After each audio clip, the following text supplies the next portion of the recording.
اور میرے سامنے سجدہ کر کے دکھاؤ، اور میرے سامنے سجدہ کر کے دکھاؤ۔ آپ میں سے ہر مسلمان کو یہ معلوم ہے کہ اللہ تعالیٰ قیامت کے دن سب سے پہلا سوال نماز کے متعلق فرمائیں گے۔ جن کی نماز صحیح ہوگی وہ کامیاب ہوگا، جن کی نماز درست نہیں ہوگی وہ ناکام ہو جائے گا۔ نماز کی بنیاد پر کامیابی اور ناکامی کا درجہ ہوگا۔ آخرت میں بھی اللہ تعالیٰ بندوں کو جب مخاطب فرمائیں گے، سب سے پہلا سوال ہوگا وَلِلَّهِ يَسْجُدُونَ، اور تم کیا کر رہے ہیں؟ ذرا میرے سامنے سجدہ کر کے دکھاؤ۔ وَلَا يَسْتَطِيعُونَ، میرے پاس سجدہ نہیں کرتا، بے نمازی سجدہ نہیں کر پائے گا۔ حضرت معاذ بن جبل رضی اللہ تعالیٰ عنہ تشریف لائے کہ یا رسول اللہ یوم یکشف عن الساق یوم ینفخ فی الصور فتأتون افواجا، جس دن قیامت قائم ہوگی اسرافیل علیہ السلام سور میں پھونک ماریں گے، زمین تک کبا جائے گی، آسمان ٹوٹ ٹوٹ کر ریزہ ہو جائے گا، پہاڑ اڑ کے جانے کی طرح اڑنا شروع کر دیں گے، اور لوگ جماعت در جماعت اللہ کے سامنے میں آئیں گے۔ کس بات پہ آئیں گے؟ بہت بڑا سوال۔ آپ صلی اللہ علیہ وسلم اس سوال کے کرنے پر اتنا حضرت معاذ بن جبل نے پوچھا یا رسول اللہ کیا میں نے بہت بڑی چیز کا سوال کیا؟ آپ نے فرمایا ہاں بہت بڑی چیز کا سوال۔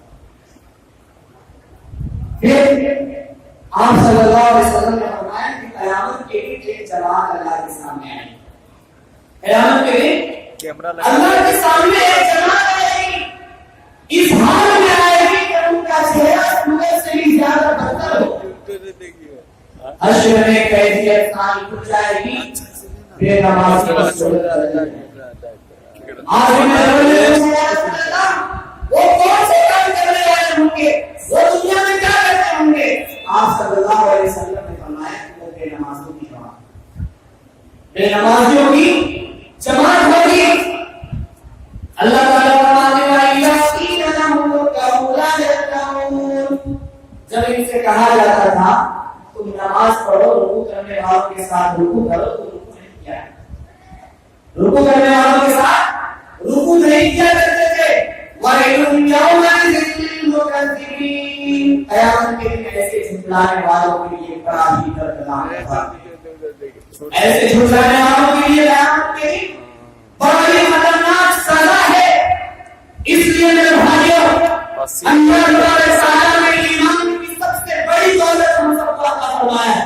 ساری دنیا کی دولت کو ایک طرف رکھ دیا جائے، ایمان کی دولت کو دوسری طرف رکھ دیا جائے، یہ ایمان والا پلہ بھاری ہو جائے، ایمان والا پلہ بھاری ہو جائے گا۔ اور اللہ نے ہمارے سر پر جو ایک ذمہ داری دی ہے نماز کی، اس نماز میں ہم بہت ہی زیادہ قربانی کر رہے ہیں، اس نماز میں ہم بہت زیادہ سستی کر رہے ہیں۔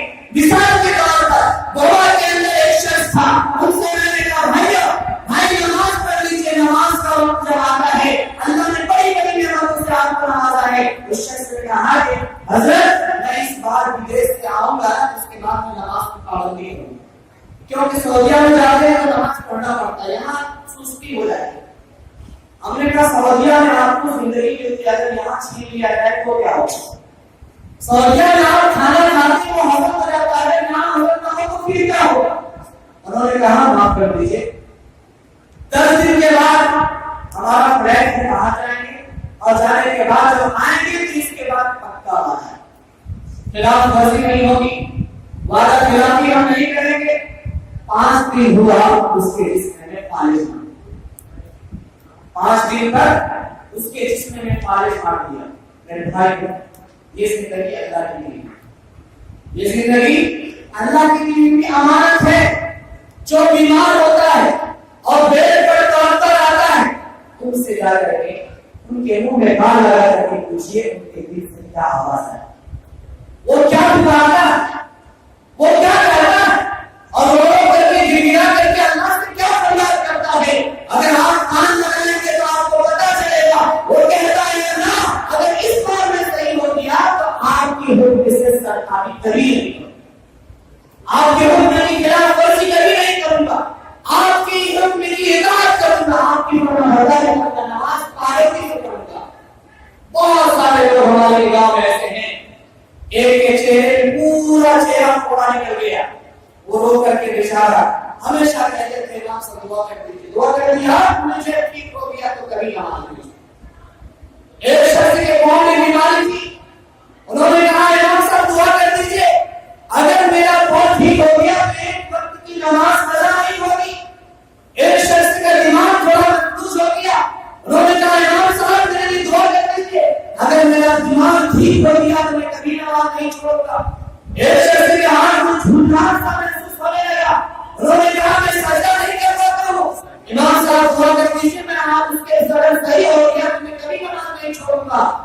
میں نے سب کو ایک بار سب کو دیکھا، پریشانی جب آتی ہے تو اللہ کو یاد کرتا ہے، اور جب پریشانی ختم ہو جاتی ہے تو انسان لاپرواہ ہو جاتا ہے، پھر تو اپنی زندگی داری اس سے آتی ہے۔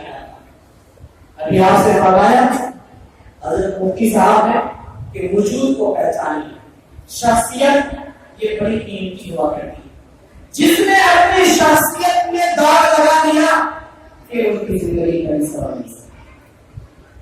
جس جسم پر ایک بار داغ لگ گیا دوبارہ ان کی عزت لوٹتی نہیں، مشکل سے لوٹتی۔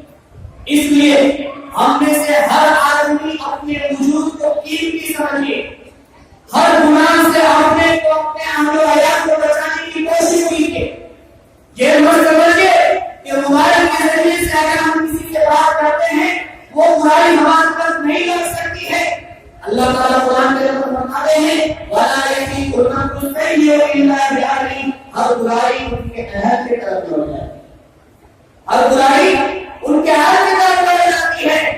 میں نے ایک واقعہ آپ کے سامنے بیان کیا تھا کہ ایک چوڑی والا دکان میں چوڑی بیچ رہا تھا، ان کے پاس ایک حسین و جمیل لڑکی آئی، انہوں نے شوہر کے ساتھ ہاتھ پکڑا اور غیر سمجھ کر کے پکڑا، بڑی لذت سے پکڑا، اور دکان بند کرنے کے بعد جب گھر آیا تو دیکھا کہ بیوی زیادہ لگایا ہو گئی، برائی پیش کہاں آئی دکان میں، اور گھر میں آیا تو بیوی رو رہی، پوچھا مولانا کیا ہوا، کیوں رو رہی؟ انہوں نے کہا کہ پتہ نہیں جو کبھی نہیں ہوا تھا ہمارے گھر میں ہوا ہے۔ پوچھا آپ کی وجہ کیا ہے، کیا کر رہے ہو؟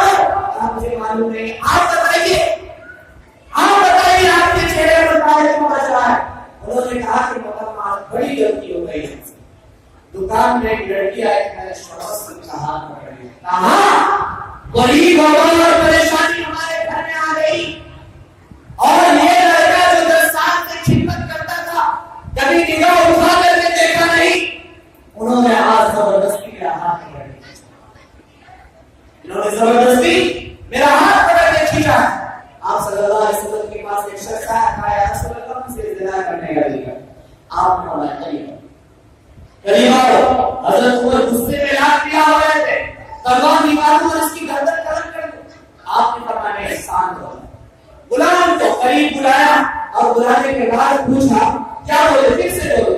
انہوں نے کہا یا رسول اللہ مجھے زنا کرنے کا دل کرتا ہے، آپ نے فرمایا کہ اگر آپ کی بہن کے ساتھ کوئی زنا کرے تو کیا کرے، اگر آپ کی بہن کے ساتھ کوئی زنا کرے تو آپ کیا کرو گے؟ انہوں نے کہا یا رسول اللہ میں اس کے سر قلم کر دوں گا، میں ان کے سر قلم کر دوں گا۔ اگر تمہاری بیوی کے ساتھ کوئی اس طرح کا کام کرے تو تم کیا کرو گے؟ انہوں نے کہا میں اس کے سر قلم کر دوں گا۔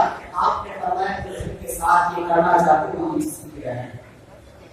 وہ بھی کسی کی بیوی ہے، وہ بھی کسی کی بیٹی ہے، اس لیے تم اپنے گھر کی عزت چاہتے ہو تو اس کی بھی عزت، اگر تم اپنی گھر کی عزت چاہتے ہو تو دوسری کی عزت کرو۔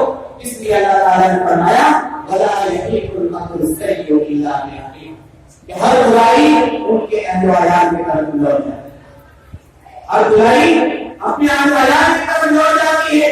آپ کو پتا ہے کہ گناہ کا حد زیادہ دیر نہیں رہتا ہے، خطے گناہ میں جب گناہ تو کر چکا پھر کچھ نہیں، خطے گناہ میں جب گناہ تو کر چکا پھر کچھ نہیں، ایک ذرا سی دیر کی ہے یہ پتا کچھ نہیں، انسان اللہ کی نگاہ سے گر جاتا ہے، رسوا ہو جاتا ہے، بدنام ہو جاتا ہے، زمین پر بوجھ بن جاتا ہے، اور اس کے بعد اللہ کے لیے ہمیشہ دعا دی جائے۔ اس لیے مسلمان بھائیوں اللہ تعالیٰ سے ہمیشہ ڈریے اور اللہ نے جو آپ پر احکامات نازل فرمائے ہیں، قرآن کو نازل کیا، اس کے مطابق زندگی گزاریے اور نماز کبھی نہ چھوڑیے، اللہ سے مضبوطی سے رشتہ جوڑ لیجیے۔ اگر نماز پڑھیں گے اللہ آپ سے خوش ہو جائے گے۔ یہ پیشانی جو اللہ